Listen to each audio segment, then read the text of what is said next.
जी हाँ दोस्तों, एक बार आपका फिर से बहुत बहुत स्वागत है आपके अपने YouTube चैनल में। दोस्तों आज हम जिस कंपनी की बात करने वाले हैं, कंपनी का नाम है श्रीराम फाइनेंस लिमिटेड।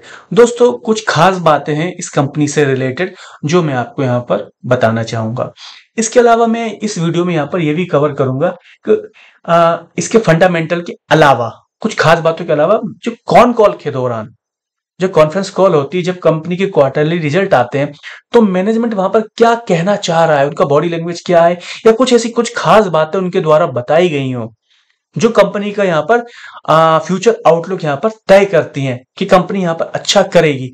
तो इस तरह की बातें हमारे इस वीडियो में देखने वाले। तो दोस्तों हम यहाँ पर आज श्रीराम फाइनेंस की बात कर रहे हैं। इस कंपनी में यहाँ पर कुछ खास बातें हैं, कुछ स्पेशल है।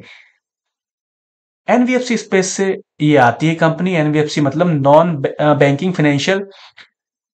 ऐसी कंपनियां होती है जो बैंक की तरह काम करती है पर ये एक्चुअल में बैंक नहीं होते हैं। ठीक है दोस्तों, तो मार्केट कैपिटलाइज इसका हमको 1,60,219 करोड़ के आसपास दिखाई दे रहा है। आज का भाव है इसका 852 रुपया। दोस्तों ये बात है करीब मार्च 2024 की, जब श्रीराम फाइनेंस की एंट्री हुई थी यहाँ पर निफ्टी 50 में। इसने यहां पर एंट्री की थी और निफ्टी 50 में एंट्री करते समय इसने यूपीएल, एग्रोकेमिकल से रिलेटेड एक कंपनी थी यूपीएल, उसको इसने रिप्लेस करके ये यहां पर निफ्टी 50 का हिस्सा बनी थी।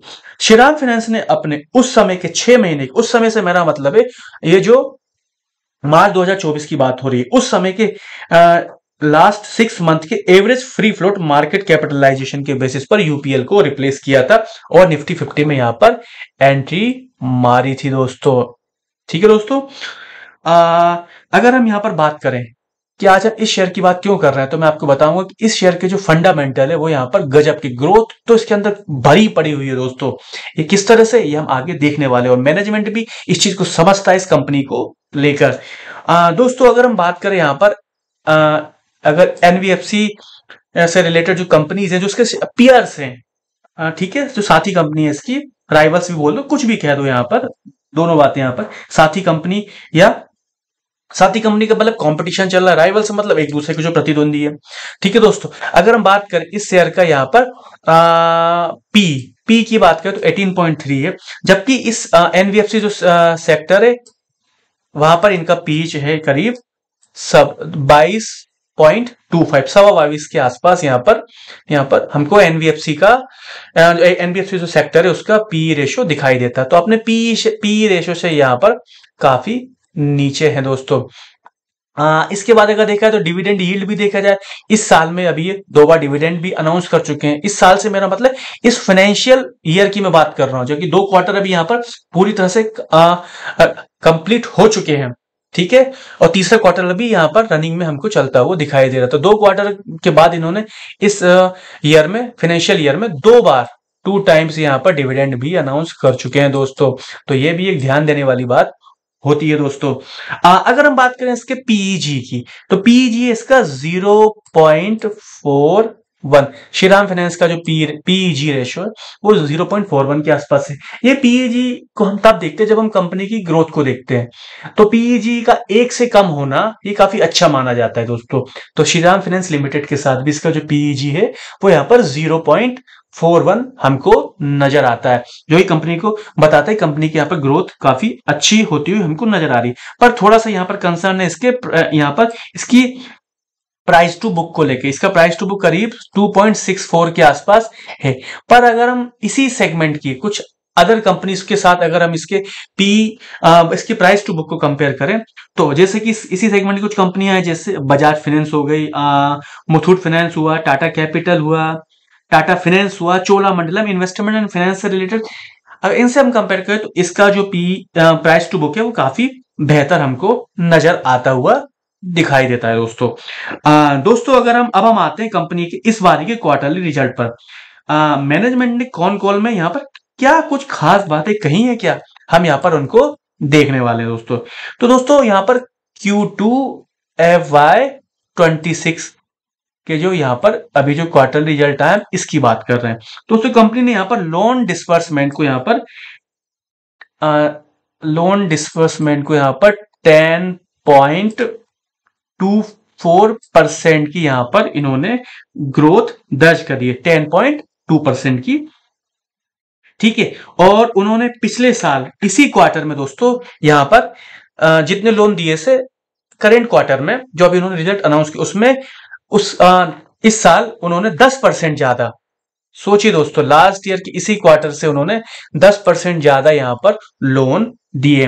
दोस्तों इससे एक बात तो साफ है, एकदम क्लियर है, यहां पर हमको समझ आती बाजार में डिमांड की वजह से कंपनी की यहां पर ग्रोथ हमको अच्छी यहां पर नजर आ रही है और कंपनी अपने लोन बिजनेस को यहां पर और भी बढ़ाती हुई हमको नजर आ रही है दोस्तों।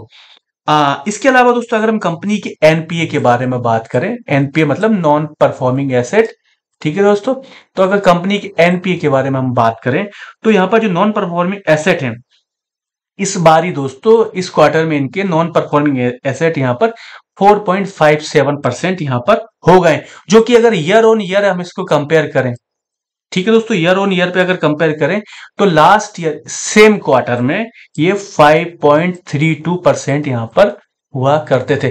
तो दोस्तों ये देखिए 4.57 इस करेंट क्वार्टर के जो रिजल्ट अभी अनाउंस हुए उसमें, करेंट से मतलब जो प्रीवियस निकल चुका है, ठीक है, और ईयर ऑन ईयर के बेसिस पे सितंबर के जो 2024 के जो क्वार्टर में 5.32% था।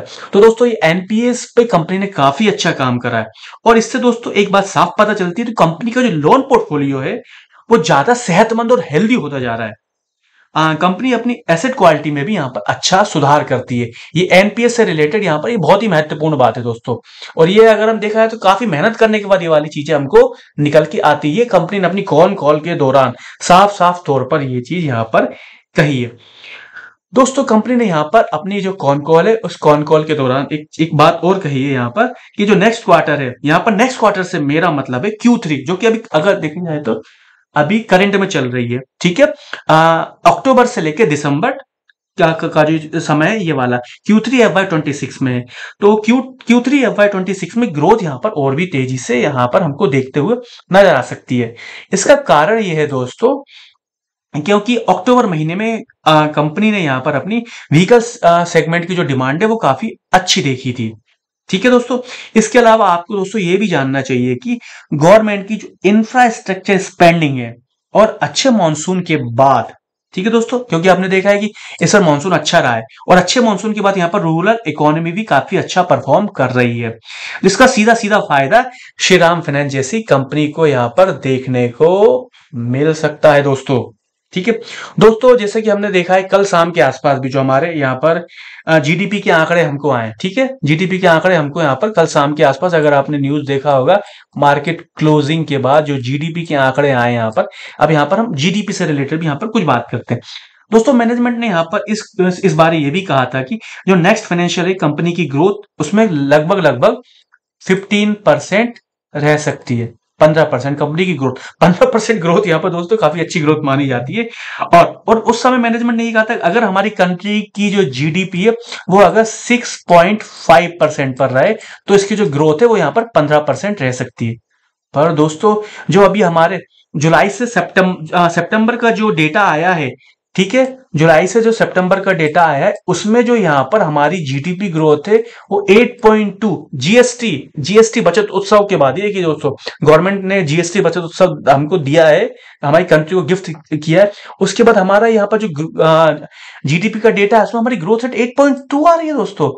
और कंपनी का तो ये मानना था कि 6.5% जीडीपी रहता है तो हम यहाँ पर 15% से ग्रो करेंगे, लगभग 15% से ग्रोथ करेंगे दोस्तों। इससे अब हमको एक चीज हम समझ रहे हैं यहाँ पर कि कंपनी यहाँ पर डेफिनेटली आगे और भी अच्छा, इससे भी और भी अच्छा 15% से भी और भी अच्छे यहाँ पर ग्रो करने वाली है, ठीक है दोस्तों। इससे भी अच्छा यहाँ पर हमको परफॉर्मेंस कंपनी का देखने को अभी मिलने वाला है, ठीक है दोस्तों। कंपनी ने यहां पर अपने निवेशकों, जैसे कि मैंने स्टार्टिंग में आपको बताया था, इसका जो डिविडेंड यील्ड है 1.16% के आसपास है, तो कंपनी ने यहां पर अभी क्वार्टरली रिजल्ट के साथ यहां पर 4.80 रुपए का यहां पर डिविडेंड भी अनाउंस किया है दोस्तों, 4.80 रुपए का डिविडेंड, जो कि इस फाइनेंशियल ईयर में दूसरी बार दिया गया है। इससे हमको ये पता चलता है दोस्तों कि यहाँ पर कंपनी अपने अच्छे कैश फ्लो को यहाँ पर और भी कॉन्फिडेंस के साथ यहाँ पर बता रही है दोस्तों। अगर मैं अपना व्यू आपको इस श्रीराम फाइनेंस के ऊपर कंपनी के मैनेजमेंट की कौन कॉल के बाद दूं? तो दोस्तों मेरा यह मानना है कि अगले कुछ सालों में, ठीक है, अगले कुछ सालों में यहां पर हमको अच्छी ग्रोथ देखने को मिलेगी, अच्छा डिविडेंड और यहां पर स्टेबल एसेट क्वालिटी यहां पर कंपनी यहां पर दिखाएगी, और जो कि लॉन्ग टर्म इन्वेस्टर्स के लिए यहां पर बहुत ही अच्छा होता है। दोस्तों आप चाहे तो इस शेयर को एसआईपी वे में भी यहां पर एक्यूमुलेट कर सकते हैं। दोस्तों कभी भी किसी भी शेयर को एक साथ मत खरीदा करिए, अच्छी कंपनी को आइडेंटिफाई करिए, लॉन्ग टर्म के लिए अपने पोर्टफोलियो में जमा करते रहिए, शेयर एक्यूमुलेट करते रहिए। तो ये जो श्रीराम फाइनेंस लिमिटेड जैसे कंपनी है एनबीएफसी स्पेस से, यहां पर ही एसआईपी वे में कंपनी को आप यहां पर धीरे धीरे इसके शेयर यहां पर इकट्ठे कर सकते हैं। दोस्तों अब मैं आता हूं यहां पर कंपनी के फाइनेंशियल में। जैसे कि मैंने आपको बताया था, अगर हम इसके पीयर से कंपेयर करें, पीयर से इसके बजाज, मुथूट, चोला, टाटा कैपिटल, एल&टी फाइनेंस, तो यहां पर जो सेक्टर का जो पी रेशियो वो 22.30 है, और जबकि यहां पर हमारी जो श्रीराम फाइनेंस है जिस शेयर की आज हम बात कर रहे हैं, इसका पी रेशियो 18.29। पीजी मैंने आपको बताया था 0.41, एक से कम है। अदर इसके जो भी पीयर से अगर हम देखें तो केवल एक का हमको यहां पर पीजी रेशियो है वो हमको 0.6 दिखाई देता है, और जबकि हमारे पास जिस कंपनी की आज हम बात करते हैं उसका जो पीजी रेशियो वो 0.65 से भी कम है। पीजी रेशियो एक से कम होना अच्छा माना जाता है। तो यहां पर अगर हम श्रीराम फाइनेंस और एल&टी फाइनेंस की बात करें तो यहां पर पीजी रेशियो श्रीराम फाइनेंस का हम यहां पर उसको बेटर मानेंगे। दोस्तों अब हम यहां पर बात करते हैं कंपनी के क्वार्टरली रिजल्ट की बात यहां पर करते हैं। तो देखिए दोस्तों यहां पर जो कंपनी का जो मुनाफा वो हमको 11,912, ठीक है दोस्तों, 11,912 ये हमको इस बारी रेवेन्यू हमको 11,912 दिखा है, और मुनाफा ये रहा दोस्तों, मुनाफा कंपनी का तकरीबन 2314 रुपए। अगर लास्ट ईयर के हम इस क्वार्टर से कंपनी का मुनाफे को कंपेयर करें ईयर ऑन ईयर बेसिस पे, तो यहां पर हमको 2153 करोड़ मुनाफा दिखाई देता था, जबकि इस बार यहां पर जो मुनाफा हमको यहां पर 2314 करोड़ यहां पर दिखाई देता है। दोस्तों यहां पर अगर इन्वेस्टर पैटर्न की अगर हम बात करें कंपनी के साथ, इन्वेस्टर पैटर्न की बात करें तो यहां पर पिछले कुछ क्वार्टर में, ठीक है दोस्तों, पिछले कुछ क्वार्टर में यहां पर कंपनी के जो इन्वेस्टर्स हैं, यहां पर प्रमोटर्स की बात करूं अगर मैं उनमें से, तो प्रमोटर यहां पर इंटैक्ट बने हुए हैं, और यहां पर जो रिटेल होल्डर हैं, ठीक है दोस्तों, अगर यहां पब्लिक की बात करें तो पब्लिक की यहां पर एंट्री हुई है दोस्तों, तो ये थोड़ा सा कंसर्न यहां पर हम मान सकते हैं, पब्लिक की एंट्री हुई है। यहां पर तकरीबन 3 lakh number of share holders बने हुए यहां पर श्रीराम फाइनेंस कंपनी के साथ। तो दोस्तों ये वीडियो आपके लिए एजुकेशनल पर्पस से बनाया गया था। यहां पर किसी भी तरह के निवेश की सलाह हम आपको नहीं देते हैं दोस्तों श्रीराम फाइनेंस को लेकर। अगर आप इसमें निवेश करना चाहते हैं तो अपने जो फाइनेंशियल एडवाइजर एक बार उनसे बात कर ले, उसके बाद यहां पर निवेश कर सकते हैं दोस्तों। तो दोस्तों मिलते हैं किसी नेक्स्ट वीडियो में फिर से किसी अच्छे शेयर के बारे में, कुछ खास बातें जो शायद आपको इतनी आसानी से ना मिले, तो उन सबको हम यहाँ पर इकट्ठा करके ढूंढ कर मेहनत कर हम लाएंगे दोस्तों, और आपके सामने यहाँ पर हम उनको प्रेजेंट करेंगे। तो दोस्तों मुझे सपोर्ट